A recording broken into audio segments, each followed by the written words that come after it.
SM star Marathi. Okay, आज या ठिकाणी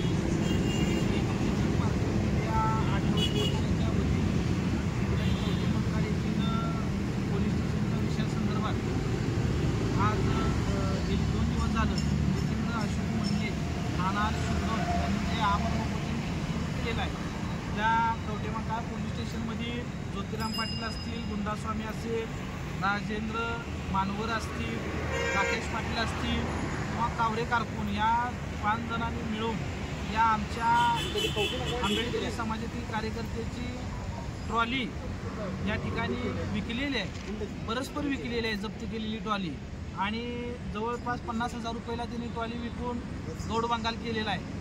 आणि या गौडबंगाल आमच्या कार्यकर्त्याच्या लक्षात आल्यानंतर संबंधित विभागाला त्या आपल्या कार्यकर्त्यांनी पत्रव्यवहार केला, त्याचा पाठपुरावा केला जवळजवळ जिल्हा पोलीस प्रमुखापर्यंत। आणि ज्यावेळेस हे प्रकरण अंगलट येते की अशा पद्धतीचं कळल्यानंतर त्यांनी परत त्या संबंधित व्यक्तीकडून ते पैसे परत करून ती ट्रॉली ट्रॅक्टर आणून पोलीस स्टेशनमध्ये लावलं। अशा पद्धतीचा अतिशय गोंधळ कारभार कवटेमंकाळ पोलीस स्टेशनमध्ये सुरू आहे। आणि याच्या विरोधात या आमच्या कार्यकर्त्यांनी जे 2 दिवस झाला आंदोलन सुरू केलेलं आहे त्या आंदोलनाला पाठिंबा देण्यासाठी मी रिपब्लिकन पार्टीच्या आठवडी पक्षाचा पोलीस कडेगाव विधानसभा क्षेत्राचा अध्यक्ष म्हणून या ठिकाणी पोलीसवरून उपस्थित राहिलेला आहे। पोलीस तालुक्यातील सर्व आमच्या कार्यकर्त्यांच्या वतीनं या ठिकाणी पाठिंबा देत आहे। त्याच पद्धतीनं आमच्या वाहतूक आघाडीचे जिल्हाध्यक्ष पुन्हाबाई फुकणे या ठिकाणी आलेले आहेत, विवेक आघाडीचे जिल्हा उपाध्यक्ष निलेश गवाळे या ठिकाणी उपस्थित राहिलेले आहेत। मी या संबंधित प्रशासनाला सांगू इच्छितो 3 दिवस झाला आमचा कार्यकर्ता या ठिकाणी उपाशी बसलेला आहे। अतिशय दयनीय अवस्था आज त्याची 3 तास झालं त्याची जीवाची घालमेल या ठिकाणी सुरू झालेली आहे। परंतु या जिल्हाधिकाऱ्याला किंवा इथल्या जिल्हा पोलीस प्रमुखाला आमच्या या आंदोलनाची दखल घेऊ वाटत नाही। आंबेडकरी समाज हा पहिल्यापासूनच रस्त्यावर आहे आणि येत्या 2 दिवसामध्ये आणखी उग्र पद्धतीनं ज्यावेळेस हा रस्त्यावर येईल त्यावेळेस या संबंधित प्रशासनाची झोप उडवल्याशिवाय राहणार नाही। माझं या प्रशासनाला एवढं एकच सांगणं आहे, तुम्ही तुमचा अधिकारी आहे म्हणून वाचवायचा प्रयत्न करू नका।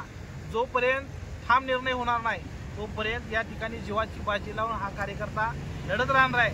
आणि आंबेडकरी चळवळीचा प्रत्येक नेता जिल्ह्यातील कार्यकर्ता या कार्यकर्त्याला पाठिंबा देण्यासाठी खंबीरपणे उभा राहणार आहे। प्रशासनाने या आंदोलनाची तात्काळ दखल घ्यावी। आत्ताच थोड्या वेळापूर्वी आपल्या सांगली जिल्ह्याचे पालकमंत्री चंद्रकांत दादा पाटील यांना या ठिकाणी फोनवरून संपर्क साधून या संबंधित आंदोलनाची बाजू पालकमंत्र्यांच्या कानावर घातलेली आहे। पालकमंत्र्यांनी फोनवरती संबंधित विभागाला सूचना करतो अशा पद्धतीचं उत्तर आम्हाला फोनवरून दिलेलं आहे। आता या पालकमंत्र्यांकडून आमच्या अपेक्षा आहेत की आमच्या निवेदनाची किंवा आमच्या फोनची दखल घेऊन काय आज कारवाई होत्या आणि किती इथलं प्रशासन पालकमंत्र्याला ऐकतंय हे पण आम्हाला या ठिकाणी बघायला मिळेल।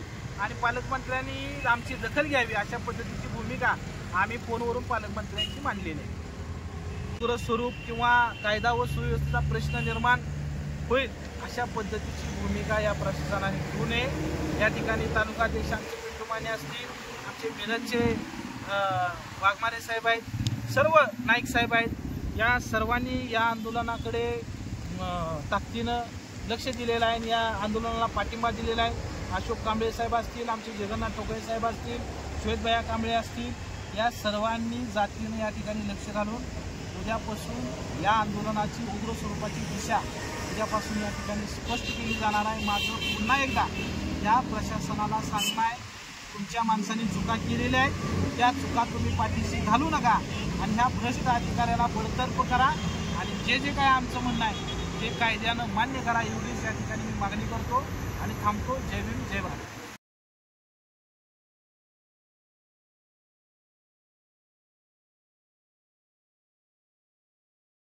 ताज्या घडामोडींसोबत अपडेट राहण्यासाठी SM स्टार मराठी न्यूज चॅनलला सबस्क्राइब करा, बेल आयकॉन दाबायला विसरू नका, म्हणजे आमचे अपडेट तुमच्यापर्यंत पोहोचत राहतील।